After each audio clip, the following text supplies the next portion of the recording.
I'll start showing some slides as well. I brought a few slides of some of the stuff I was sort of drawing at the time, and some real places around Essex County that sort of started to pop up into my sketchbooks. And this is the co-op near Bell River where my parents used to take the beans, and it became one of the central sort of little locations I started like drawing a lot. And, it's of course Jim's Esso, which is right near our house, and what else? It's my dad's field, of course. When I was trying to decide how to structure the first graphic novel, Tales from the Farm, the thought of the farm, it seemed like the seasons on the farm was such a great way to structure a story, and the story of these people I was writing about. So, spring, summer, fall, and winter became sort of the 4 chapters of the book, and the best way for me to show that visually was just these 4 shots of my dad's field, and of course starting with bare and winter, and then this was spring, and then of course summer and winter, you can imagine. But this was, I think, an image similar to this was really where the story started, the Essex County books. It was just the idea of this kid living on a farm who dressed up like a superhero and loved reading comic books, and I don't know where that came from, but I think I knew somebody like that once. It was the idea of him hanging around with this big, rough ex-hockey player. That's where it all started. And I finished the first book and submitted it to a few publishers in the States. And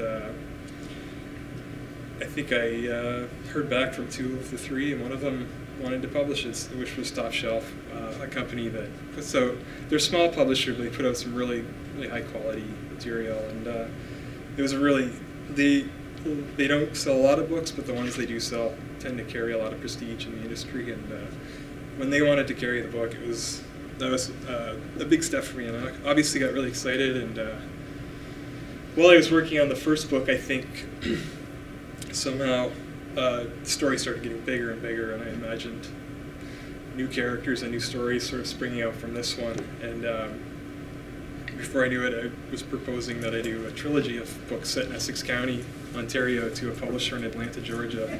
And somehow they said yes. So, of course, the next book was Ghost Stories, which also combined my love of hockey with my love of comic books and the farm. And then Country Nurse, which came out last fall, I believe. And so somehow this little story about a kid sort of like me growing up on the farm became this multi-generational saga of one family over the course of, I think, 70 years. And it started to deal with loss and guilt and memory and imagination.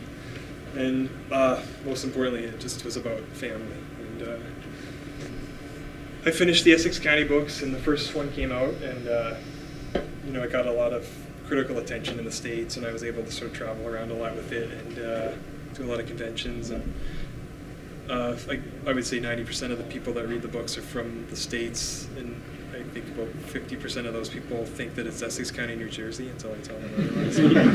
That's okay. Yeah, so the books have been great, and like I said, they don't sell tons of copies, but they carry enough prestige, and they garnered enough critical attention that I was able to approach DC Comics, my sort of childhood dream, and propose a couple projects. And now I'm doing 2 books for them, and I was able to quit my kitchen job finally, and I'm a full-time cartoonist. So somehow the impossible sort of happened just by telling a story about this area and this location. This is the cover for they're doing a collected edition of all 3 Essex County books this summer in one big volume. So the first book, which I proposed to DC, got turned down. It wasn't very good, so I can see why they turned it down. But the second thing I proposed was this. It was called The Nobody. And one of my favorite books growing up was the science fiction novel The Invisible Man by H.G. Wells. And I think when I finished the Essex County books, they were obviously really personal stories, and the kind of stories they drew on so much of my own life experiences, and to tell another story like that right away was something I didn't really have in me at the time. I think I need to live a little bit more of my life before I have new stories to tell set in this area, or that are that personal. So I was looking for something new to do. And the other area of Canada where I spent a lot of my childhood was up near North Bay, a little fishing town called Astorville. My parents would take us fishing up there every summer since I was a kid, and they still go now.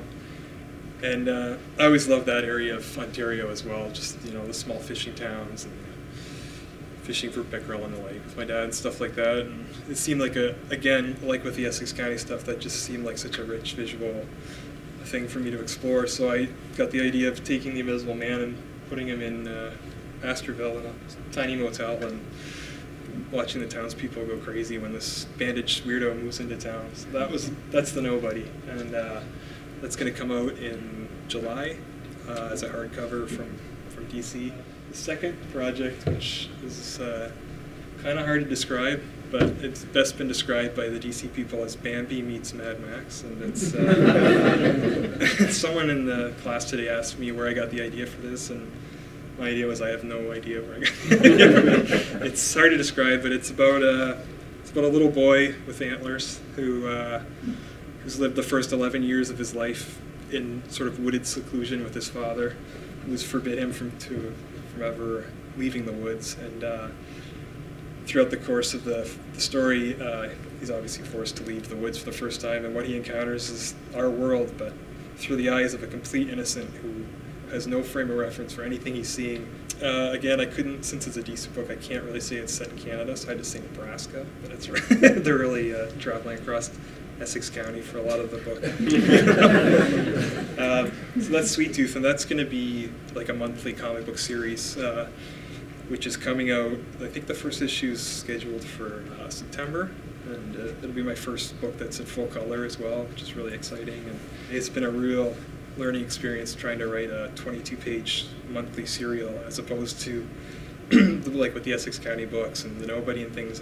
They're much sort of like one long story where I can just sort of let the story breathe and take as many pages as I need to tell what I want to say. Whereas with this, I have to be much more economical in the way I'm using comics to fit everything I want to fit into 22 pages. And for me, for those who have read the Essex County books, so much of what I do is just letting the open spaces breathe and let long silent sequences pass by where you kind of get the sense of time passing in these characters' lives. And when I'm forced to do everything in 22 pages, I can't really do that anymore. So I've been forced to sort of develop a lot of new storytelling techniques, which is kind of I guess, Hitchcockian sort of thriller, and it's really different from the Essex County stuff. But like I said, it's hard to just keep doing the same thing over and over without myself losing interest in that, and I think the readers wouldn't want to just keep reading the same story for me all the time. So there was certainly a bit of a conscious effort on my part to do something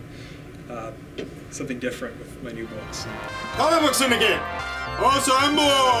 Right, wrong, whatever. Oh, with great responsibility comes great responsibility.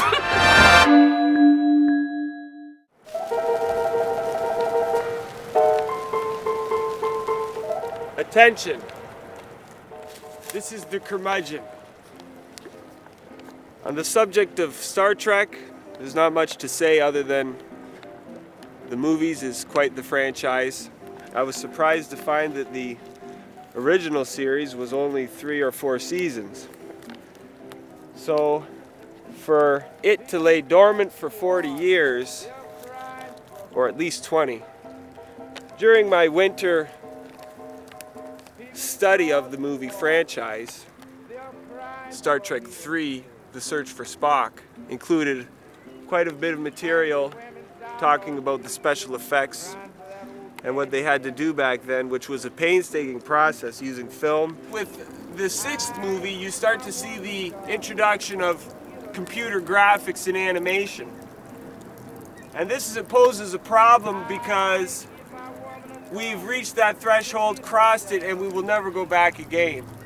So thus, when you have a handmade model in miniature, casting an actual shadow and being photographed in this manner, you cannot compare it to anything that is created now with these computer graphics because there's no actual shadow being cast.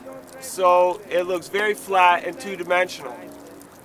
And that's what I have to say to you today. You take care now. Don't drink that old cold liquor. Bet your bottom dollar you drink that old